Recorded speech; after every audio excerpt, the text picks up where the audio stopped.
Each year, millions of people across North America enjoy the outdoors, but hidden within the buzz of summer nights lies a danger most don't think about: the Eastern Equine Encephalitis virus, or EEEV.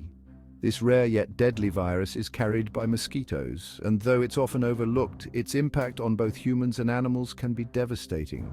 Today we'll explore what EEV is, how it spreads, and what steps we can take to protect ourselves from its deadly reach. EEV is part of a group of viruses known as alphaviruses. It primarily circulates between birds and mosquitoes in freshwater swampy areas, creating a natural reservoir of the virus. However, when certain species of mosquitoes come into contact with horses or humans, the virus can make a deadly leap. But how does it all happen? Let's take a closer look at the virus life cycle. The process starts when an infected mosquito bites a bird, passing the virus into the bird's bloodstream. Birds typically don't show symptoms, but they become carriers. Mosquitoes that feed on these birds then become infected, continuing the cycle. While humans and horses can become infected, they are considered dead-end posts, meaning they don't spread the virus further.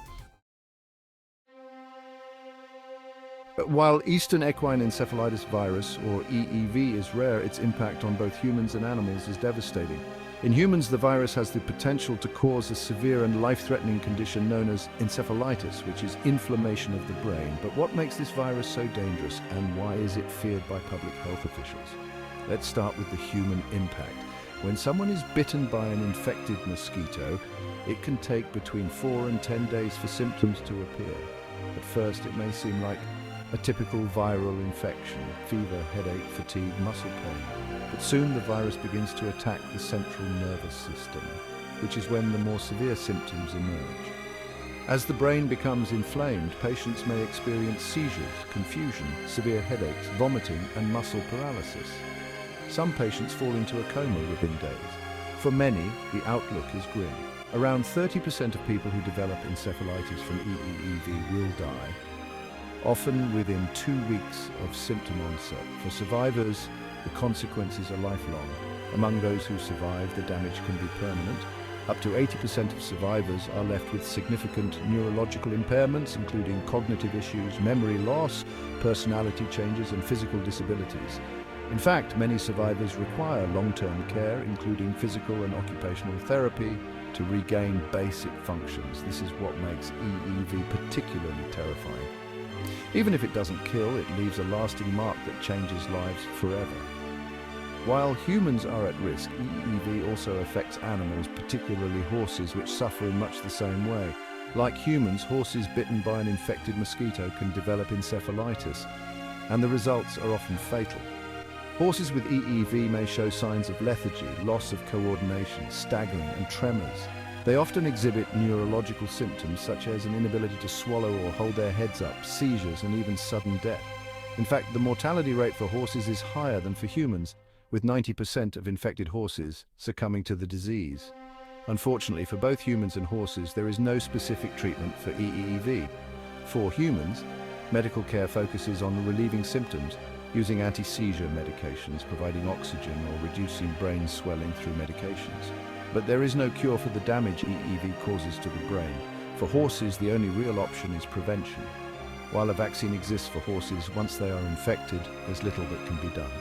In some cases, outbreaks have led to the loss of entire herds of horses, devastating farms and families that rely on them for livelihood.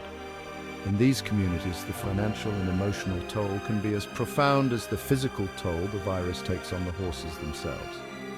For horse owners, awareness and timely vaccination are essential. Meanwhile, for humans, the only defense is vigilance and prevention, as we still have no vaccine to protect us. With no specific antiviral treatment available, the best defense against Eastern Equine Encephalitis virus, or EEV, is prevention. Public health officials recommend several steps to reduce exposure. Avoid outdoor activities during peak mosquito times, use insect repellents containing DEET, and wear long sleeves and pants. Equally important is eliminating standing water near homes, which serves as breeding grounds for mosquitoes. For horses, an effective vaccine is available and should be part of any equine vaccination plan. Unfortunately, no human vaccine exists yet, though research is ongoing.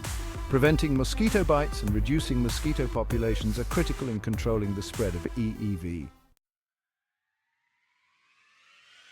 Although rare, EEV is a virus with serious consequences for both humans and animals.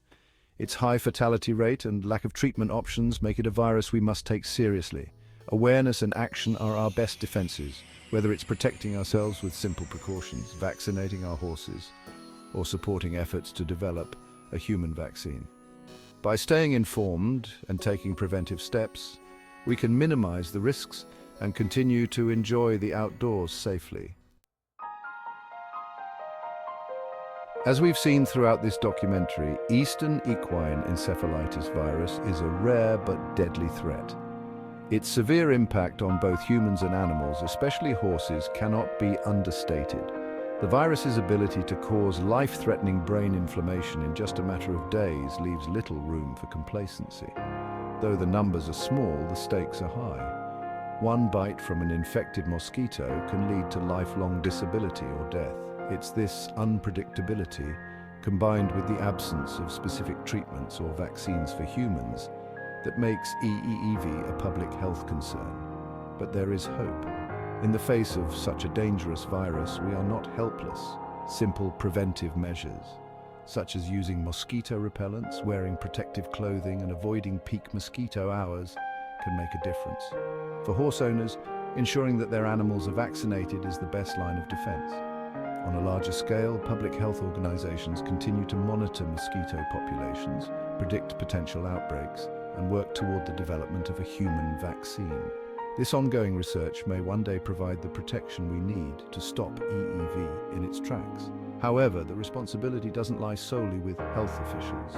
As individuals and communities, we have a role to play in minimizing the risk of EEV outbreaks. Eliminating standing water where mosquitoes breed, using window screens, and staying informed are all simple actions that can collectively protect us from this silent threat.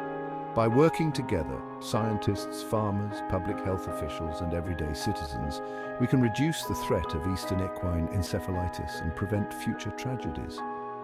The story of EEV is a reminder of the delicate balance between humans, animals, and the natural world.